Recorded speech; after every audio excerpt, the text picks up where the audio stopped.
سلام على عباده الذين اصطفى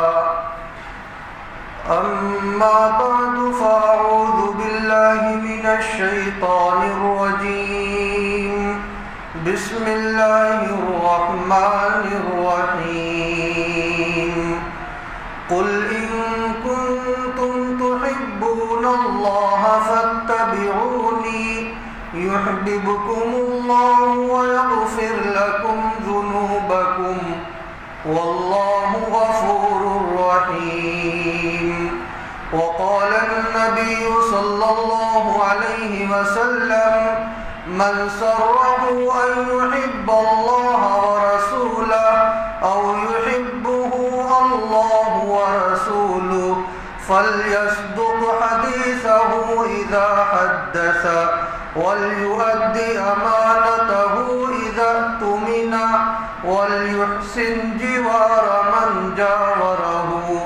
آمنت بالله صدق الله العلي العظيم وصدق رسوله النبي الكريم ونحن على ذلك من الشاهدين والشاكرين والحمد لله رب العالمين۔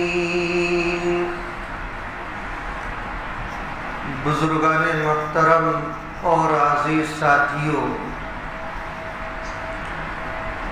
گزشتہ جمعہ میں آپ حضرات کے سامنے یہ بات آئی تھی کہ کون سا شخص حقیقتاً اللہ اور اس کے رسول کا محب اور محبوب ہو سکتا ہے۔ آپ علیہ الصلاۃ والسلام کے ارشاد کی روشنی میں آپ کو یہ بتلایا گیا تھا کہ جو شخص یہ چاہتا ہے کہ وہ اللہ اور اس کے رسول صلی اللہ علیہ وسلم سے محبت کرنے والا بنے یا اللہ اور اس کے رسول کا وہ محبوب بن جائے تو اسے 3 کام کرنے ہوں گے۔ پہلا کام کیا ہے؟ فَلْيَصْدُقْ حَدِيثَهُ إِذَا حَدَّثَ، کہ جب وہ بات کرے تو سچ بولے، وہ یہ طے کر لے کہ مجھے کبھی جھوٹ نہیں بولنا ہے۔ ہاں جہاں شریعت گنجائش دیتی ہے تو وہاں اگر کوئی جھوٹ بول دے تو یہ اور بات ہے، لیکن عمومی طور پر ہمیں یہ طے کر لینا ہے کہ ہمیں زندگی بھر کبھی جھوٹ نہیں بولنا ہے۔ اور دوسرا کام یہ کرنا ہوگا وَلْيُؤَدِّ أَمَانَتَهُ إِذَا اؤْتُمِنَ،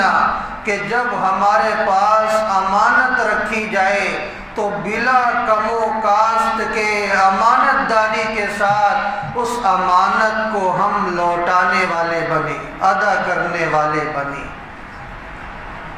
تو زندگی بھر ہمیں یہ کام کرنا ہے کہ امانت میں خیانت نہیں کرنا ہے، سچا بھی بننا ہے اور امین بھی بننا ہے۔ یہ دونوں کام جو ہمیں اپنے اندر پیدا کرنا ہے، اس پر تفصیلی گفتگو آپ حضرات کے سامنے گزشتہ جمعہ میں ہو چکی ہے۔ تیسرا کام ہمیں کیا کرنا ہوگا؟ وَلْيُحْسِنْ جِوَارَ مَنْ جَاوَرَهُ، پڑوسیوں کے ساتھ حسن سلوک کرنا۔ اگر ہمارا کوئی پڑوسی ہے تو ہم اس کے ساتھ معانست کا، غمخواری کا، ہمدردی کا معاملہ کریں اور اس کے دکھ درد میں ہم شریک ہوں۔ جہاں ہمارا گھر ہوتا ہے اس کے دائیں بائیں آگے پیچھے جو 40 گھر ہوتے ہیں وہ ہمارے پڑوسی کہلاتے ہیں۔ ہمیں ان کے ساتھ حسن معاملہ کرنا چاہیے، ان کے دکھ درد میں شریک ہونا چاہیے۔ اگر ہم ایسا کرنے والے ہیں تو یہ بات سمجھ میں آتی ہے ہم اللہ اور اس کے رسول کے محب ہیں اور محبوب ہیں۔ پڑوسیوں کے حقوق اللہ تعالیٰ نے بہت زیادہ بیان فرمائی ہے، اور اس کی اہمیت کا اندازہ آپ صلی اللہ علیہ وسلم کے ارشاد مبارک سے آپ بخوبی لگا سکتے ہیں کہ پڑوسی کے حقوق کتنے زیادہ ہیں اور اللہ کی نگاہ میں اس کی اہمیت کتنا زیادہ ہے، آپ بخوبی اندازہ لگا سکتے ہیں۔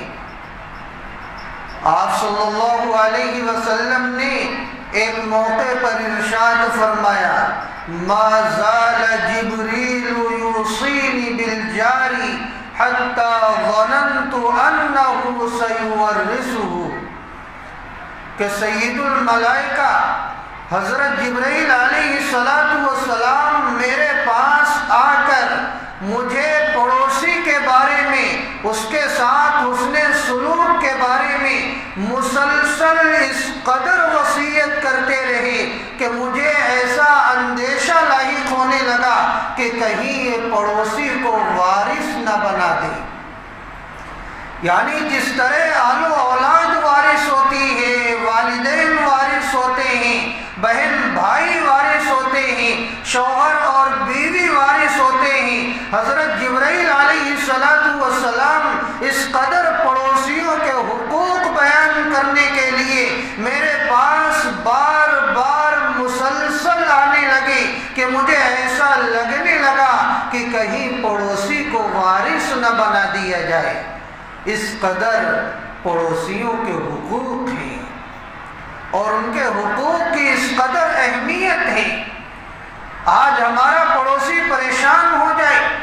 کسی آفت اور بلا میں مبتلا ہو جائے، ناگہانی آفتوں سے وہ دوچار ہو جائے اور ہم اس کا ساتھ نہ دیں، اس کے دکھ درد میں ہم شریک نہ ہوں، تسلی آمیز کلمات اس کے سامنے ہم نہ کہیں، تو ہم کیسے مسلمان ہیں؟ اور ہم اللہ اور اس کے رسول سے کیسے محبت کرنے والے ہیں؟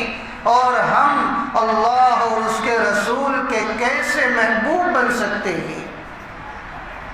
سوال ہی پیدا نہیں ہوتا۔ اسی طرح آپ صلی اللہ علیہ وسلم نے ایک موقع پر ارشاد فرمایا، لا يدخل الجنة من لا يأمن جاره بوائقه،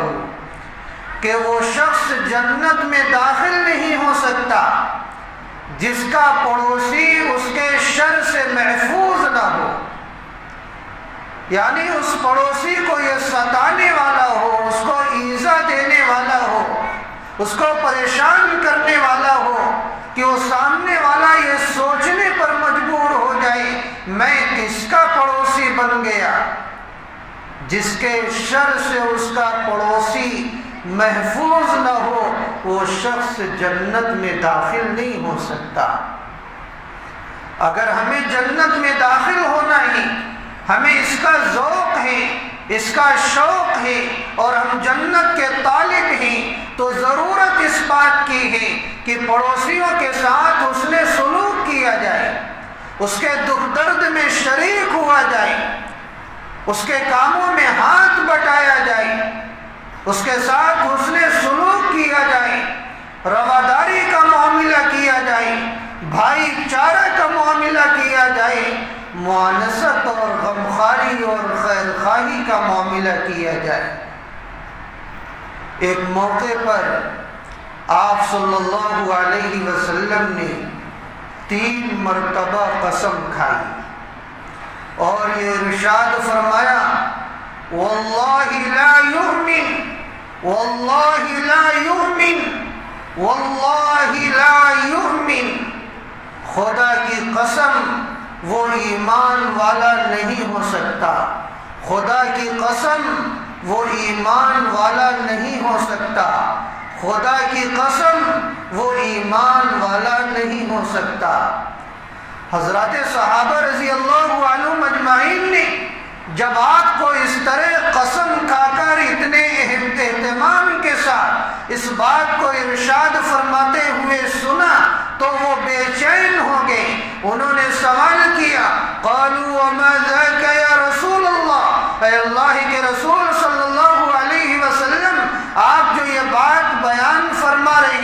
یہ کس کے متعلق آپ بیان فرما رہے ہیں کہ وہ ایمان والا نہیں ہو سکتا؟ آپ صلی اللہ علیہ وسلم نے ارشاد فرمایا الجار من لا یأمن جارہ بوائقہ، کہ ایسا پڑوسی کہ جس کا پڑوسی اس کے شر سے محفوظ نہ ہو، خدا کی قسم وہ ایمان والا نہیں ہو سکتا۔ آج ہمیں ایمان والا ہونے کا دعویٰ ہے، ہم اور آپ کہتے ہیں ہم ایمان والے ہیں، بڑے پکے مومن ہیں، اور ہمارا پڑوسی ہماری وجہ سے پریشان نہیں، پڑوسی والا آفت میں مبتلا ہو جاتا ہے، ہم اس کے خیر خبر نہیں لیتے ہیں، اس کے دکھ درد میں شریک نہیں ہوتے ہیں، اور ہمارا یہ دعویٰ ہے کہ ہم ایمان والے ہیں۔ اللہ کے رسول صلی اللہ علیہ وسلم نے اس مسئلے کو بالکل صاف کر دیا ہے کہ ایسا شخص اگر یہ دعویٰ کرتا ہے وہ ایمان والا ہے تو اپنے دعوے میں وہ جھوٹا ہے۔ اگر پڑوسیوں کو وہ ستاتا ہے، پڑوسیوں کا خیال نہیں رکھتا ہے، اس کے دکھ درد میں شریک نہیں ہوتا ہے، اس کے ساتھ خیر خواہی کا معاملہ نہیں کرتا ہے۔ ایک جگہ آپ نے اور ارشاد فرمایا من کان یؤمن باللہ والیوم الآخر فلا یؤذی جارہ، کہ جو شخص اللہ اور آخرت کے دن پر ایمان رکھتا ہے تو اسے چاہیے کہ اپنے پڑوسی کو تکلیف نہ دے، اس لیے کہ پڑوسی کو تکلیف دینا یہ ایمان کے منافی عمل ہے۔ اگر کسی کو اللہ پر ایمان ہے، آخرت کے دن پر ایمان ہے، جواب دہی کا احساس ہے، تو اسے چاہیے کہ اپنے پڑوسی کو تکلیف نہ دے۔ ہاں، جس کے پاس ایمان ہی نہیں، اللہ کو وہ مانتا ہی نہیں، آخرت کے اندر جواب دہی کا احساس ہی نہیں، تو جو چاہے وہ کرے، اللہ تعالیٰ کو وہ جواب دینے کے لیے تیار ہو جائے۔ لیکن میرے بھائی، ہم تو ایمان والے ہیں، ہمیں اللہ پر ایمان ہے، اور نکلتے سورج کی طرح آخرت پر یقین ہے، جواب دہی کا احساس ہے، ہمیں یہ معلوم ہے دنیا کے اندر جو ہم کچھ کر رہے ہیں ہمیں اس کا جواب اللہ کو دینا ہے، پھر بھی ہم ایمان والے کو، اپنے پڑوسی کو، چاہے وہ کوئی بھی ہو، ہم اسے تکلیف پہنچائے تو یہ بڑے افسوس کی بات ہے۔ ایک موقع پر آپ نے اور ارشاد فرمایا من کان یؤمن باللہ والیوم الآخر فلیکرم جارہ، کہ جو شخص اللہ اور آخرت کے دن پر ایمان رکھتا ہے تو اسے چاہیے کہ اپنے پڑوسی کا اکرام کرے، اس کا احترام کرے۔ پڑوسی کو ایسا لگے کہ ہمارے بغل میں کوئی اچھا انسان رہنے والا ہے، آپ اپنے پڑوسی کو عزت دیجیے، اس کا اکرام کیجیے، اس کا احترام کیجیے، اس کے دکھ درد میں شریک ہوئیے۔ یہ ایمان کی علامت ہے، یہ ایمان کی نشانی ہے۔ اسلام ہمیں یہی پیغام دیتا ہے، اور اللہ کے رسول صلی اللہ علیہ وسلم کا یہی اسوہ اور نمونہ ہے۔ من کان یؤمن باللہ والیوم الآخر فلیکرم جارہ، کہ جو شخص اللہ اور آخرت کے دن پر ایمان رکھتا ہے تو اسے چاہیے کہ اپنے پڑوسی کا اکرام کرے۔ میرے بھائی، آپ صلی اللہ علیہ وسلم نے اس کے متعلق بہت زور دیا ہے، کیونکہ پڑوسیوں کا اکرام کرنا، اس کے دکھ درد میں شریک ہونا یہ اللہ کا بہت زیادہ پسندیدہ عمل ہے۔ صحیح مسلم میں یہ روایت موجود ہے، حضرت ابو ذر غفاری رضی اللہ عنہ صحابی رسول ہیں، آپ حضرات نے ان کا نام سنا ہوگا، اور روایت کرتے ہیں، فرماتے ہیں کہ اللہ کے رسول صلی اللہ علیہ وسلم نے مجھے یہ وصیت فرمائی کہ اے ابو ذر، جب گھر میں کھانے کی ہڈیاں تیار کیا کرو تو شوربہ زیادہ کر لیا کرو تاکہ پڑوسیوں کے یہاں بھیج سکو۔ تو یہ پیغام صرف ابو ذر غفاری رضی اللہ عنہ کو نہیں بلکہ ان کے واسطے سے ہم سب کو پیغام ہے، پوری امت کو پیغام ہے کہ جب ہم گھر کے اندر کھانا تیار کریں تو پڑوسیوں کا خیال کیا کریں، کچھ وہاں بھی بھیج دیا کریں، اس کے ذریعے محبت میں اضافہ ہوتا ہے۔ اسی طرح حضرت عبداللہ بن عمر رضی اللہ عنہ ہیں، ان کا یہ معمول تھا جب بھی ان کے گھر میں کوئی بکری وغیرہ ذبح ہوتی اور وہ گھر آتے تو پہلے یہ سوال فرماتے کہ ہمارا جو یہودی پڑوسی ہے اس کے گھر تحفہ بھیجا گیا کہ نہیں بھیجا گیا۔ آپ اندازہ لگائیں، پڑوسی یہودی ہیں، ایمان والا نہیں، یہودی اسلام کا کتنا کٹر مخالف اور دشمن ہوتا ہے یہ آپ کو معلوم ہے، لیکن حضرت عبداللہ بن عمر رضی اللہ عنہ پڑوسیوں کا اتنا خیال فرما رہے ہیں کہ آپ گھر آتے ہیں تو گھر والوں سے سوال کرتے ہیں کہ پڑوسی کے گھر تحفہ بھیجا گیا یا نہیں بھیجا گیا۔ یہ اسلام کی پاکیزگی ہے، اس میں اپنا اور پرایا نہیں دیکھا جاتا۔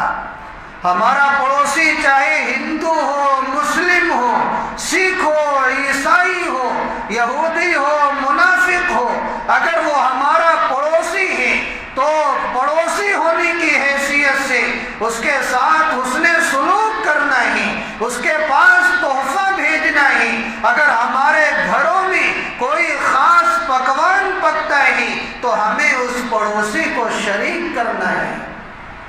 یہ اسلام کی پاکیزگی ہے۔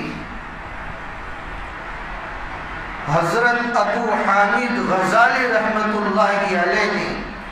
احیاء العلوم نامی کتاب میں نقل کیا ہے کہ جب اپنا مکان بناؤ تو مکان کو اتنا اونچا نہ کر دو کہ پڑوسی کی ہوا رک جائے، پڑوسی کے گھر میں دھوپ آنا بند ہو جائے۔ اپنے مکانات کی بلندی کے ذریعے اپنے پڑوسیوں کو تکلیف نہ پہنچاؤ، یہ اسلام کی پاکیزگی ہے۔ ہاں اگر پڑوسی اس پر راضی ہے تو پھر کوئی بات نہیں، لیکن اللہ نے آپ کو نوازا ہے تو آپ اپنے مکان کو ضرورت سے زیادہ بلند کر رہے ہیں، آپ کو پڑوسیوں کا کوئی خیال نہیں، بس اپنا مکان اچھا دکھنا چاہیے، میرا مکان عالی شان ہونا چاہیے اور ایسا مکان ہونا چاہیے کہ پورے محلے، پوری چالی، پورے دیار میں کسی کا مکان اتنا خوبصورت نہ ہو، بس آپ کو یہی فکر پڑی ہے آپ کے پڑوسی کا کیا حال ہے، آپ کو اس کی کوئی فکر نہیں۔ یہ خلاف شرع عمل ہے۔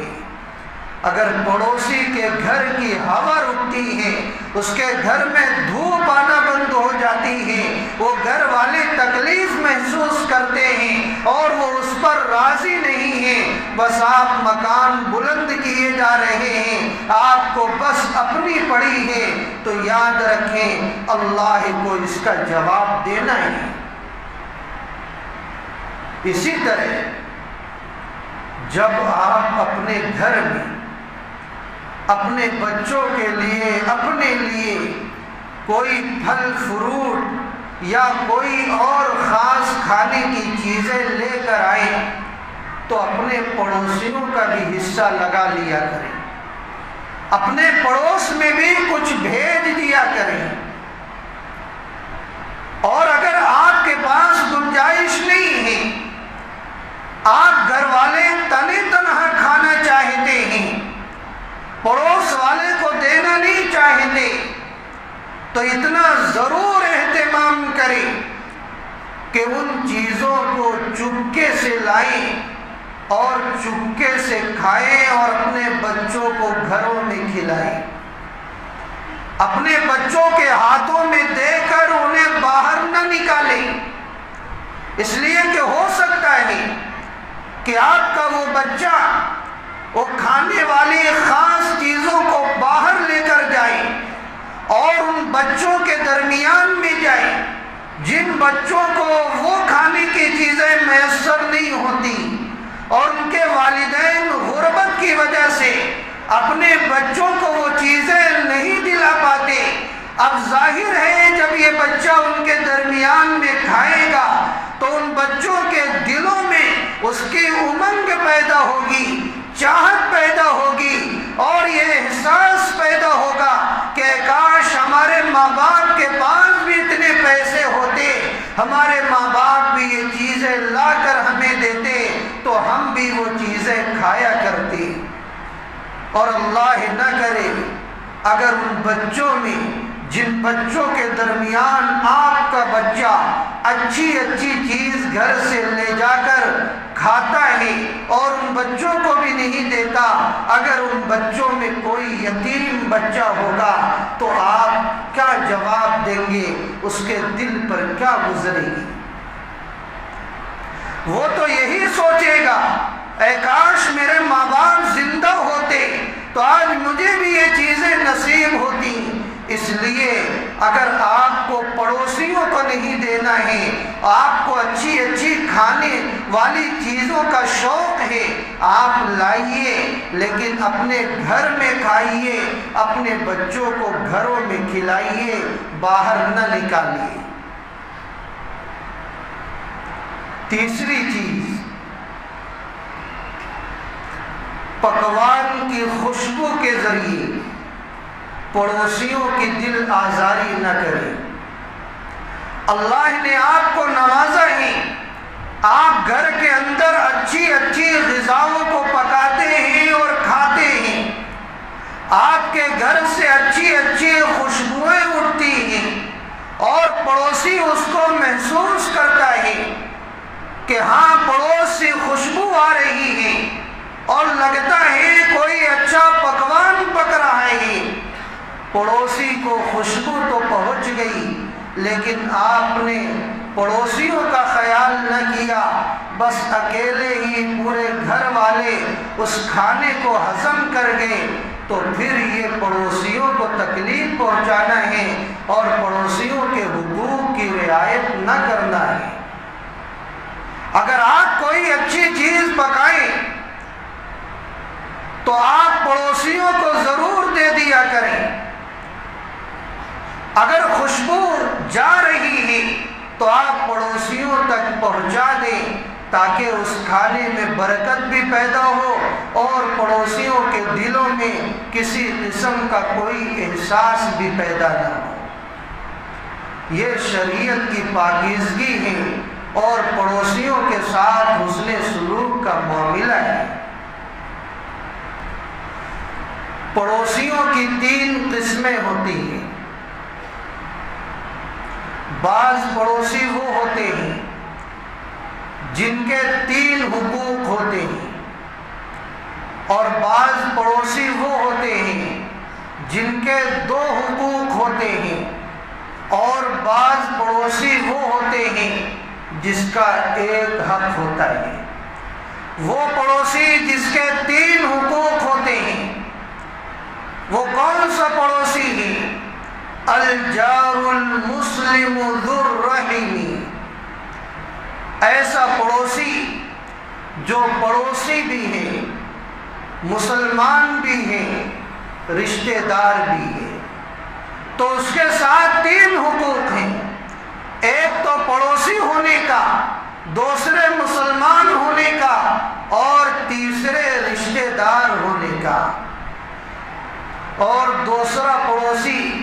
جس کے دو حقوق ہوتے ہیں، وہ الجار المسلم کہ پڑوسی ہے، پہلا حق، اور دوسرا حق کہ وہ مسلمان ہے،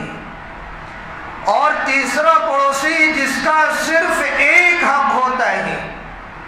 اور وہ پڑوسی الجار المشرک کہ پڑوسی ہے لیکن وہ مشرک ہے، کافر ہے۔ تو وہ پڑوسی ہے چاہے کوئی بھی ہو، نفس پڑوسی ہونے کی وجہ سے اسلام ہمیں یہ پیغام دیتا ہے کہ ہمیں اس کے ساتھ حسن سلوک کرنا ہے، چاہے اس کا مذہب کچھ بھی ہو، وہ اپنا ہو یا پرایا ہو، دیسی ہو یا پردیسی ہو، کالا ہو یا گورا ہو،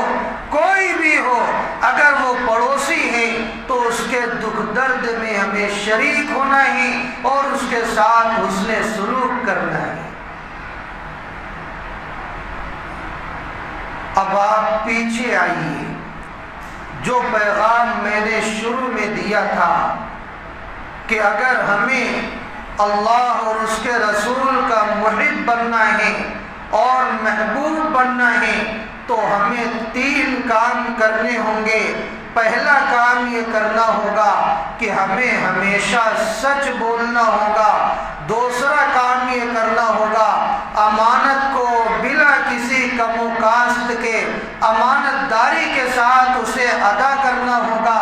اور تیسرا کام یہ کرنا ہوگا کہ پڑوسیوں کے ساتھ حسن سلوک کا معاملہ کرنا ہے۔ اگر ہمارے اندر یہ چیزیں ہیں تو ہم اللہ اور اس کے رسول سے حقیقی معنوں میں محبت کرنے والے ہیں اور اللہ اور اس کے رسول کے ہم محبوب ہیں۔ 3 لوگ اللہ کے محبوب بنتے ہیں۔ حدیث پاک میں آتا ہے کہ 3 قسم کے جو لوگ ہیں وہ اللہ کے محبوب ہوتے ہیں۔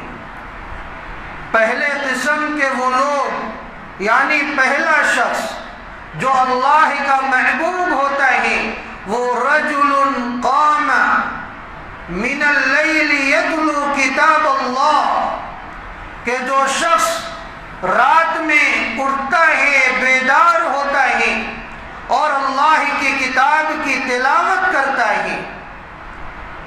اللہ رب العزت نے ایسے لوگوں کے متعلق یہ ارشاد فرمایا والذین یبیتون لربہم سجدا وقیاما، کہ ایسے افراد اپنے رب کے سامنے راتوں کو سجدہ کرتے ہیں، قیام کرتے ہیں، اللہ کی کتاب کی تلاوت کرتے ہیں، تہجد وہ پڑھا کرتے ہیں، نوافل کا اہتمام کیا کرتے ہیں۔ دوسری جگہ ارشاد فرمایا تتجافى جنوبهم عن المضاجع يدعون ربهم خوفا وطمعا ومما رزقناهم ينفقون، کہ وہ لوگ اپنے پہلوؤں کو اپنے بستروں سے، اپنی خواب گاہوں سے وہ جدا رکھتے ہیں اور اللہ کی عبادت کیا کرتے ہیں، سجدہ کرتے ہیں، قیام کرتے ہیں، اور اللہ تعالیٰ نے جو انہیں دیا ہے، جو مال دیا ہے، اس میں سے وہ خرچ کیا کرتے ہیں، اور اللہ تعالیٰ کو وہ خوف کی حالت میں، امید کی حالت میں اللہ کو وہ یاد کیا کرتے ہیں، یعنی جہنم کا خوف بھی رکھتے ہیں اور اللہ کے فضل سے امیدوار بھی رہتے ہیں، جنت کا ذوق رکھتے ہیں، اور اس کیفیت کے ساتھ وہ اللہ کو پکارنے والے ہوتے ہیں۔ یہ اللہ کے نیک بندوں کی علامت ہوتی ہے۔ اور دوسرا جو شخص ہے جو اللہ کا محبوب ہوتا ہے، وہ اس کا عادی ہوتا ہے کہ دائیں ہاتھ سے وہ خرچ کرتا ہے، بائیں کو اس کا احساس نہیں ہوتا، یعنی وہ بغیر ریاکاری، بغیر نام و نمود اور بغیر شہرت کے جذبات سے وہ خالی ہو کر وہ اللہ کی راہ میں اپنے مال کو خرچ کرتا ہے۔ بہت سارے افراد کی عادت ہوتی ہے، اگر کسی کے ساتھ احسان کا معاملہ کیا، کسی کے دکھ درد میں وہ کام آیا، تو وقت اور ضرورت پڑ وہ احسان کو جتلا دیتا ہے اور وہ یہ کہتا ہے کہ میں نے تیرے ساتھ فلاں وقت پر یہ احسان کیا تھا اور تو اس احسان کو بھول گیا ہے،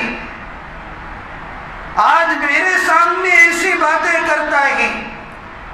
اس وقت تیرے کوئی کام آنے والا نہیں تھا، میں نے تجھے اتنا روپیہ دیا تھا اور اس طرح میں تیری مدد کیا تھا، آج تو بھول گیا۔ تو یہ احسان جتلانے والا خود اپنی نیکیوں سے محروم ہو جاتا ہے۔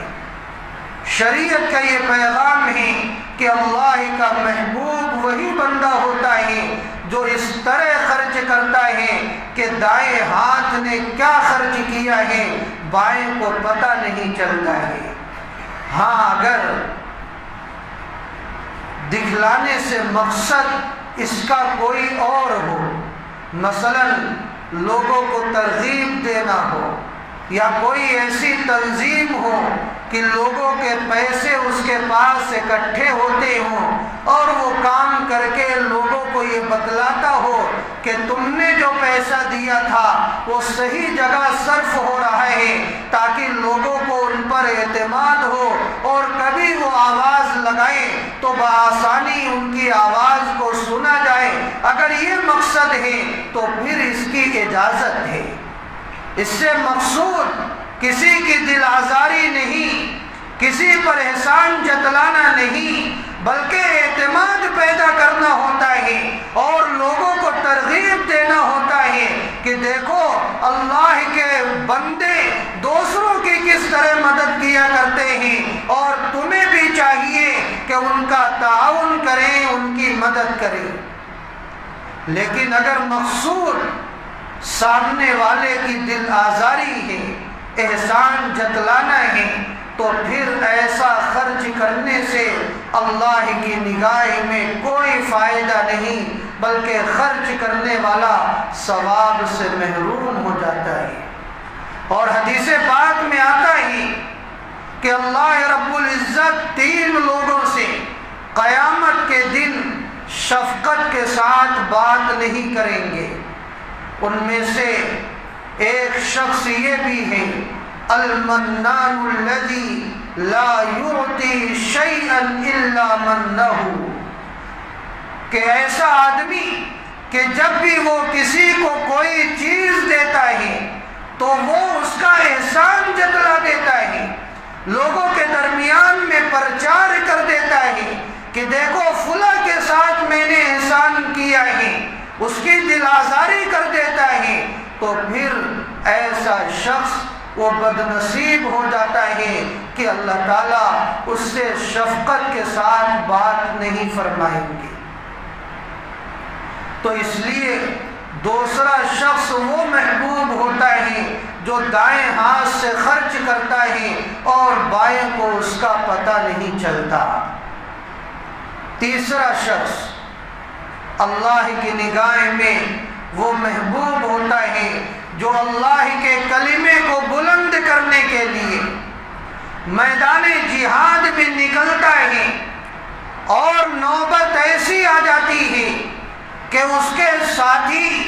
میدان چھوڑ کر بھاگ جاتے ہیں، شکست خوردہ ہو جاتے ہیں،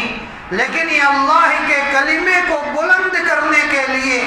تنے تنہا میدان جہاد میں ڈٹا رہتا ہے اور دشمنان اسلام سے مقابلہ کرتا رہتا ہے، یہ اللہ کا محبوب بندہ بن جاتا ہے۔ تو یہ 3 قسم کے بندے اللہ کو محبوب ہوتے ہیں۔ ہمیں اس موقع پر یہ غور کرنا ہے اور یہ سوال اپنی جگہ پیدا ہوتا ہے کہ ہمیں اللہ اور اس کے رسول سے جو محبت کرنی ہے اس کا پیمانہ کیا ہے، اس کا معیار کیا ہے، اس کی مقدار کیا ہے، یعنی کتنا ہم اللہ اور اس کے رسول سے محبت کریں۔ اور کس انداز میں کریں، اس کا پیمانہ کیا ہے، تو خود اللہ رب العزت نے اور پیغمبر اعظم صلی اللہ علیہ وسلم نے اس مسئلے کو بھی صاف کر دیا ہے۔ پروردگار عالم نے سورہ توبہ میں ارشاد فرمایا،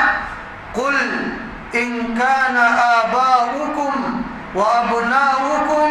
واخوانکم وازواجکم وعشیرتکم واموال اقترفتموها وتجارة تخشون كسادها ومساكن ترضونها احب اليكم من الله ورسوله وجهاد في سبيله فتربصوا حتى يأتي الله بأمره والله لا يهدي القوم الفاسقين۔ کہ نبی صلی اللہ علیہ وسلم آپ ان تک یہ پیغام پہنچا دیجئے، یہ کہہ دیجئے کہ اگر تمہارے باپ و ابناؤکم اور تمہارے بیٹے و اخوانکم اور تمہارے بھائی و ازواجکم اور تمہاری بیویاں و عشیرتکم اور تمہارا خاندان وَأَمْوَالٌ اقْتَرَفْتُمُوهَا اور وہ مال جسے تم کماتے ہو، وَتِجَارَةٌ تَخْشَوْنَ كَسَادَهَا اور وہ تجارت جس کے نقصان سے تم ڈرتے ہو، وَمَسَاكِنُ تَرْضَوْنَهَا اور وہ حویلیاں جسے تم محبوب رکھتے ہو، أَحَبَّ إِلَيْكُم مِّنَ اللَّهِ وَرَسُولِهِ اگر تم کو زیادہ محبوب ہیں اللہ اور اس کے رسول کی محبت سے، وجہاد فی سبیلی اور اللہ کے راستے میں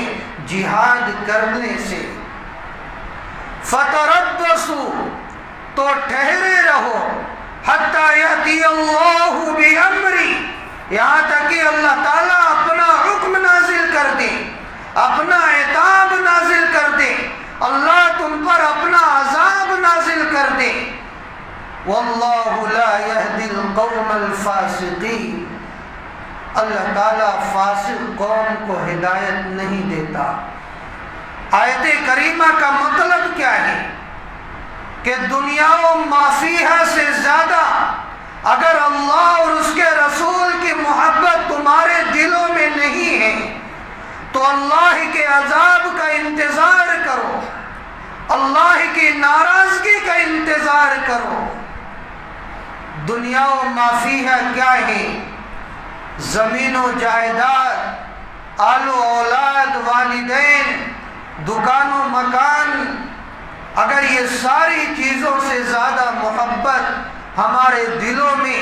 اللہ اور اس کے رسول کی نہیں ہے تو پھر اللہ کے عذاب کا ہمیں انتظار کرنا چاہیے۔ اور اللہ کے رسول صلی اللہ علیہ وسلم نے اس کی مزید وضاحت فرمائی۔ آپ نے ارشاد فرمایا، والذی نفسی بیدی اس ذات کی قسم جس کے قبضے قدرت میں میری جان ہے، لا یؤمن احدکم حتی اکون احب الیہ من والدہ وولدہ وفی روایت انس رضی اللہ عنہ والناس اجمعین کہ تم میں سے کوئی کامل مومن نہیں ہو سکتا یہاں تک کہ میں اس کے نزدیک اس کے والدین سے، اس کی اولاد سے اور تمام لوگوں سے زیادہ محبوب نہ ہو جاؤں۔ تو اگر کسی کو کمال ایمان حاصل کرنا ہے تو دنیا و ما فیہا سے زیادہ محبت اللہ کے رسول صلی اللہ علیہ وسلم سے اسے کرنی پڑے گی۔ اگر دنیا کی محبت اس کے دل میں زیادہ ہے تو اس کے اندر کمال ایمان نہیں، اس کا ایمان کمزور ہے، اس کا ایمان یہ سمجھ چاہیے کہ بالکل بودا ہے۔ اللہ کی نگاہ میں ایسے ایمان کو مطلوب نہیں، بلکہ اگر ہمیں پکا ایمان حاصل کرنا ہے، ایمان میں کمال پیدا کرنا ہے تو ہمیں اپنی زمین و جائیداد سے، دکان و مکان سے، آل و اولاد سے، حتیٰ کہ دنیا و ما فیہا سے زیادہ محبت اپنے دل میں اللہ اور اس کے رسول کی پیدا کرنی پڑے گی۔ حضرت عمر رضی اللہ عنہ راوی ہے کہ اللہ کے رسول صلی اللہ علیہ وسلم ایک مرتبہ ان کا ہاتھ پکڑے ہوئے تھے، اتنے میں حضرت عمر رضی اللہ عنہ یہ عرض کرنے لگے کہ اللہ کے رسول صلی اللہ علیہ وسلم، میری جان کے علاوہ میرے نزدیک آپ ہر چیز سے محبوب ہیں۔ اللہ کے رسول صلی اللہ علیہ وسلم نے جب یہ سنا تو آپ نے ارشاد فرمایا کہ عمر کیا کہتے ہو؟ اگر معاملہ ایسا ہی کہ تمہاری جان مجھ سے زیادہ محبوب ہے تو پھر تمہارا ایمان مکمل نہیں ہوا۔ اور آپ نے قسم کھا کر یہ ارشاد فرمایا کہ والذی نفسی بیدی، اس ذات کی قسم جس کے قبضے قدرت میں میری جان نہیں، تم اس وقت تک کامل مومن نہیں ہو سکتے جب تک تمہاری جان سے زیادہ میں محبوب نہ ہو جاؤں۔ حضرت عمر رضی اللہ عنہ نے جب یہ سنا تو ان کی آنکھیں کھل گئیں اور انہوں نے دل و دماغ پر توجہ دی، سر کو جھکایا اور پھر یہ عرض کیا، اے اللہ کے رسول صلی اللہ علیہ وسلم، اب میرے دل کی یہ کیفیت پیدا ہو چکی ہے کہ آپ میری جان سے بھی زیادہ محبوب ہیں، میری جان آپ پر قربان نہیں۔ ایک ایمان والے کو اگر اپنے ایمان میں کمال پیدا کرنا ہے تو اس کی جان سے بھی زیادہ محبوب اللہ کے رسول کی ذات ہونی چاہیے۔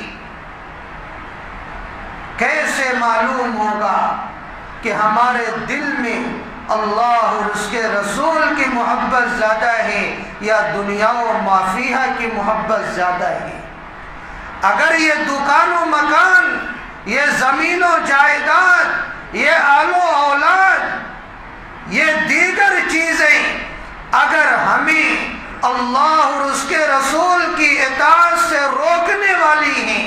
تو یہ بات سمجھ میں آتی ہے کہ دنیا و ما فیہا کی محبت ہمارے دل میں زیادہ ہے، اور اگر یہ چیزیں اللہ اور اس کے رسول کی اطاعت سے ہمیں نہیں روکتی ہیں تو یہ بات سمجھ میں آ جاتی ہے کہ ہمارے دل میں اللہ اور اس کے رسول کی محبت زیادہ ہے۔ اس لیے دنیا و ما فیہا سے زیادہ محبت اللہ اور اس کے رسول سے ہمیں کرنا ہے، تب ہمارا ایمان مکمل ہوگا، ورنہ ہمارا ایمان ناقص اور ادھورا رہے گا۔ تو اللہ کے رسول صلی اللہ علیہ وسلم سے اگر حقیقی معنوں میں ہمیں محبت کرنا ہے تو سچائی کو لازم پکڑنا ہے، امانت دار بننا ہے، پڑوسیوں کے ساتھ حسن سلوک کرنا ہے، اور کمال ایمان کو پیدا کرنے کے لیے دنیا و ما فیہا سے زیادہ محبت اللہ اور اس کے رسول سے کرنا ہے۔ پروردگار عالم ہم تمام لوگوں کو اسی کیفیت سے دوچار فرمائے، دنیا و ما فیہا سے زیادہ محبت اللہ اور اس کے رسول سے کرنے والا بنائے، سچ بولنے والا بنائے، امانت دار بنائے، پڑوسیوں کے ساتھ حسن سلوک کا معاملہ کرنے والا بنائے۔ آمین۔ وآخر دعوانا ان الحمد للہ رب العالمین۔